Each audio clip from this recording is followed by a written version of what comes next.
Hello everyone, welcome to Here to Learn, and today we will discuss on the topic coronavirus, worst economic crisis since 1930s depression, IMF says. The coronavirus pandemic will turn global economic growth sharply negative this year.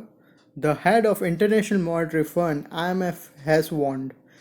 IMF forecast that 2021 would only see a partial recovery. Lockdowns imposed by governments have forced many companies to close and lay off staff.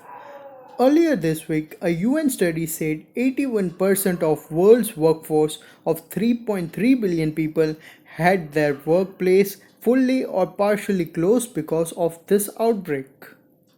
Emerging markets and developing countries would be the hardest hit and will require hundreds of billion dollars in foreign aid. Just 3 months ago, IMF expected positive per capita income growth in over 160 of our member countries in 2020. Today, that number has been turned on its head. We now project that over 170 countries will experience negative per capita income growth this year.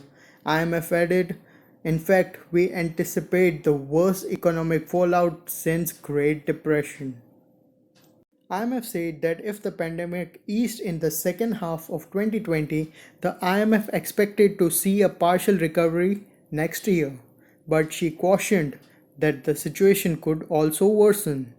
IMF comments came as the US report that the number of Americans seeking unemployment benefits has surged for third week by 6.6 million, bringing the total over that period to more than 16 million Americans.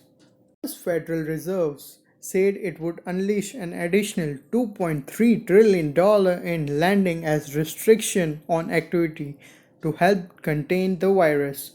The coronavirus had forced many businesses to close and put about 95% of Americans on some form of lockdown. Separately, UK-based charity organization Oxfam warned that the economic fallout from the spread of COVID-19 could force more than half a billion more people into poverty. On Thursday, following marathon talks, EU leaders agreed $546 billion economic support package for members of the bloc hit hardest by the lockdown measures. The European Commission earlier said it aimed to coordinate a possible roadmap to move away from the restrictive measures.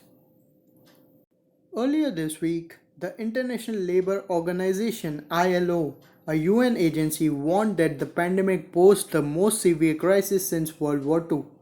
It said the outbreak was expected to wipe out 6.7% of working hours across the world during the second quarter of 2020, the equivalent of 195 million full-time workers losing their jobs.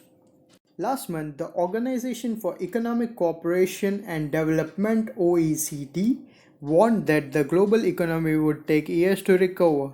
Secretary General Angel Gurria said that economies were suffering a bigger shock than after 9/11 terror attack of 2001 or the 2008 financial crisis. With this, I end the video and thank you for listening.